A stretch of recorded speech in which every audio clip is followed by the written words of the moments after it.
Howdy. Progress report. It is right before the 4th of July.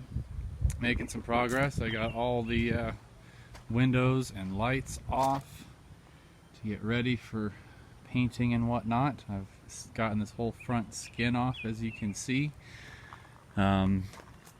Basically is attached, the side skin, and then the front skin overlaps it, and then the J-rail goes on top of that with butyl tape in between. So there's a bunch of little 1/4-inch screws, and there's a nail every now and again as well. This is as far as I'm going to take the skin off, is just here. Because on the back everything looks okay, and on the front I'm really, again, surprised at how good a shape that it is structurally. Although this wood down here looks discolored, it is discolored from water, mostly from water splashing up, not water running down. So it's discolored, but it's still solid. It's not full of screw holes. It's not all chewed up. But the wood here on the side is what I need to replace. These strips that go down here are 1-inch plywood. Basically, you get a sheet of plywood and cut it into 1-inch strips, and then it takes like 6 or 8 of them thick, stacked on top of each other. That's how the canned hams get their curvature. Call it curving wood.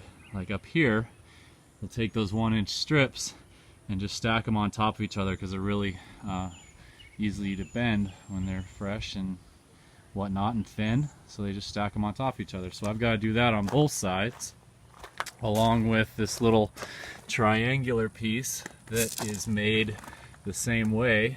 I don't know if you can see that. There's layers right here. Find a good light.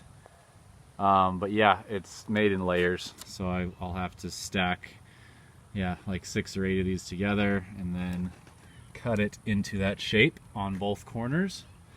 But as far as the structural wood, it's good. It's good stuff. I'm not going to replace any of it, but I am going to treat it with a product that I've been using at work painting called KP12, and it's used as basically a sealer, a primer on all these new log houses that are being built in Montana, and it basically gives the wood a lifetime guarantee to never rot. It'll never have the water penetrate. And yeah, it's like $150 a gallon, so it's not cheap, but I would much rather spend $150 on a gallon of that stuff.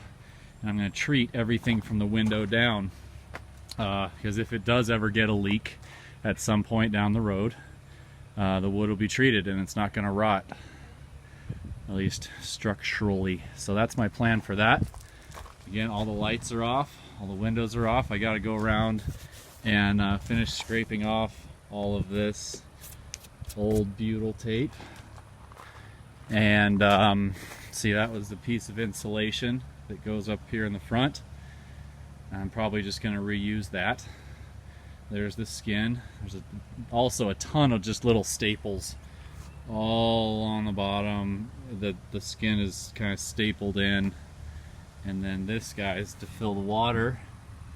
I had to get a pipe wrench at the hardware store to get that off. It was about $35 for a new tool. It's not too bad. But yeah, I've been using that Scotch Guard stuff to sand off the paint wrong. The Scotch Brite, sorry, that stuff. You're supposed to use it wet. I've been using it dry, and I already got like 2/3, 3/4 of the trailer done, and you can't really tell. So apparently you're supposed to use it wet, and you can get a lot more of that stuff off. So the next thing I'm going to be working on is replacing the wood, and then sanding it all down still. And then I'll paint it, because I'm working on the outside first, get the exterior done, and then I'll switch to the inside whenever that may be. I primered the tongue and frame, as you can see.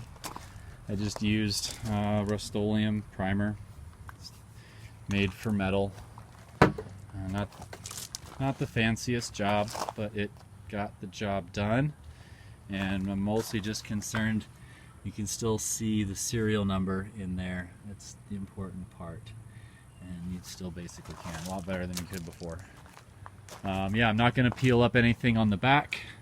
because it looks good. All the wood under there looks fine. So I'm just going to leave it and replace the lights. Once I'm done with the paint job, I'll put the lights back on, get those working. One step at a time. Just been knocking out a couple hours after work every day. I got a nice Sunday right now, and I'm about to take a break. That guy's got the right idea. So I'm going to join him, but not in the alley. So yeah, that's the progress update. I got the windows at the repair shop right now. The front one needed to be repaired. The glass was actually broken, and I broke it even more because getting the window out, you can see there's a ton of screws that go in there, and there were a couple extra ones that were like right here that I didn't see. So when I went to pop the window out from this side, I put a new crack in it. So if the window hadn't have already been broken, I'd have been pretty pissed. But it was already broken. So if you're ever going to do this yourself, make sure you get all the screws out before you go pulling the windows out, especially the big long ones like that. Same with these, to be careful for the skin. There's the screws and the nails, and so while it's still fastened here, I tried pulling this up, and if you can see that right there, it actually cracked. It ripped the skin, but it's not bad. Once the rail goes back on top, it's not going to do that. So be mindful of that if you're ever dumb enough to take on a project like this. I'm looking to order, the brake lights are good. Still, I can restore those with aluminum polish, but the marker lights were trash. So I got to get the 4 new marker lights. There's a couple vintage camper websites you can get replacement parts for. And the lights are pretty generic, but the one thing I'm struggling to find is the bracket. We call this the rock chip guard for the window in the front. If you remember, it had one broken hinge. One of the sides doesn't have a hinge, and so I got to find a replacement somehow for that, because I don't want any rocks smashing my nice new window. Okay, that's the update. Yeah, talk to you guys later. Simon, you ready to go in the house? Yeah.